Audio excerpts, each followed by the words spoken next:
reporting to you live, 775, 1N TV. We're here at the North Gate, the North Bridge here. So what happened was the two National Guard vehicles set a fire this evening or last evening or morning. So the National Guard put up a barricade to block us off. But we negotiated with them, with the National Guard. Our elders helped. One of our elders went and negotiated with them, and we're falling back to the south of the bridge, so that way they can open up barricade and get those burnt trucks out. Because we need to have a road for emergency services in case. So we've negotiated to move south of the bridge for now, and so we're slowly but surely moving back from where the barricade was. We was about maybe 15-20 feet from them. So this is what's happening now. I was up at the front lines, have pictures and photos, so I'll be uploading those later on. But I can't catch no service down there for a live feed. I think I had a short signal, but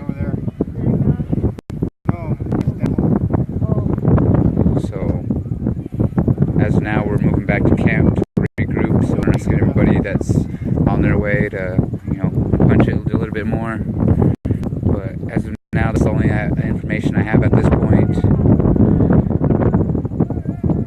The law enforcement has moved back also. They're behind the armored cars there. We're singing, but we'll walk slowly back home, back to main camp.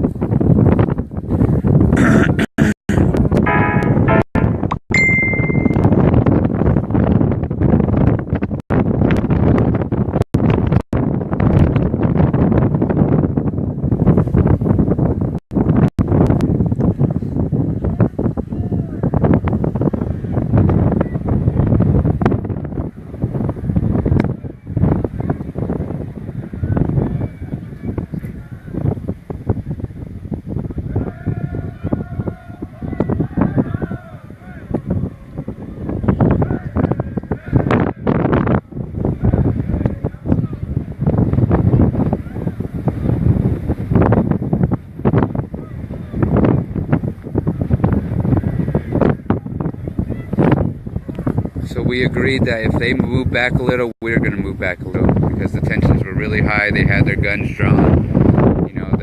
The law enforcement was right behind the armored vehicles, waiting for us to strike or for them to keep moving forward with their own force. But a leader of ours negotiated, and we agreed to move south of the bridge, so that way they can move those vehicles that got caught on fire, and as well as that sign there, and also there's another vehicle down there that got caught on fire as well. So they're going to open up a barricade and grab those vehicles to inspect the bridge. As of now, we know we're moving back to camp, but I know some of my brothers are down there heavy-hearted, so they are probably going to be staying on the south side of the gate and not return to camp for now.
tell, the National Guard and the law enforcement are barricading themselves in front of the Dakota Access Pipeline, preventing us from making our stand here on Standing Rock Sioux Reservation.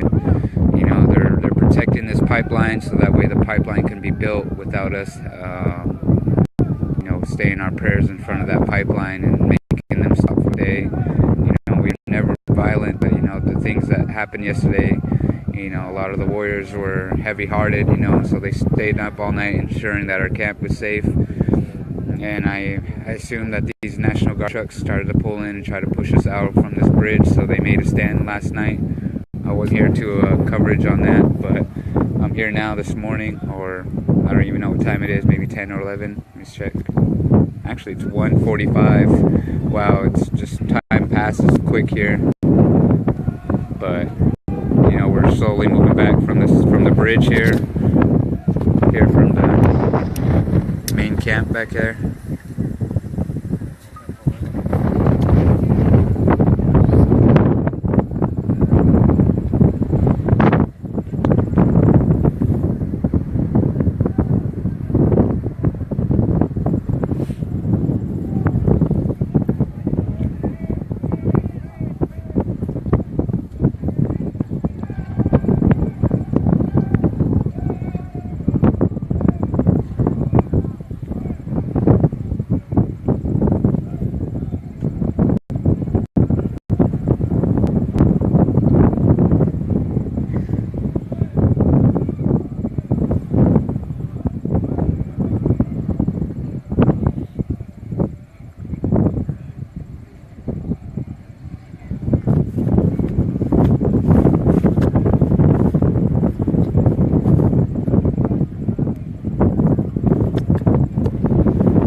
You know, sorry guys that I can't muffle my mic for you guys. You know, this is just how I have. I don't have anything to protect the mic.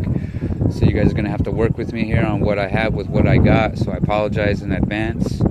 But as far as I know, the people are pushing back from the north.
From the north gate